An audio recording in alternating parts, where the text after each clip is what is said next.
এই জাকির আলী মাদারচোদ, শামীম বাইনচোদ, এই খাঙ্কির পোলারা কি কোনোদিন খেলা খেলতে পারে?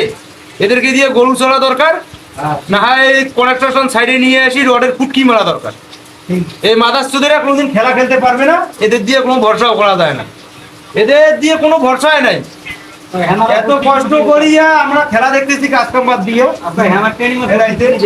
এই মাদারচোদের ঘর শুধু কাহিনী চলতেছে। এই যে কিরকম মায়েরা হারে বাবার শেষ দে, এরা আমাদের সম্মান নিয়ে সিনিমিনি খেলতেছে। এদের পাশায় লাত্তি মারেন 5টা করে মারেনার বাড়ি করে দেন মাঠ থেকে, তাছাড়া কোনো কাম নাই, এদেরকে বাড়ি করে দেন। আর নির্বাচক প্যানেলের মায়ের শুধু পুরো নির্বাচন প্যানেল চেঞ্জ করতে হবে। নির্বাচনে যারা আছে মাদারচোদেরা সব ঘুষখোর, স্বৈরাচার পালাইছে, এই মাদারচোদেরা এখন নির্বাচন প্যানেলে আছে, এদেরকে বাড়ি করতে হবে। খুব জোর দাবি আমাদের পক্ষ থেকে, এদেরকে বাড়ি করতে হবে। এই মাদারচোদেদের জন্য বাংলাদেশের কোনোদিন উন্নতি হবে না। ঠিক আছে।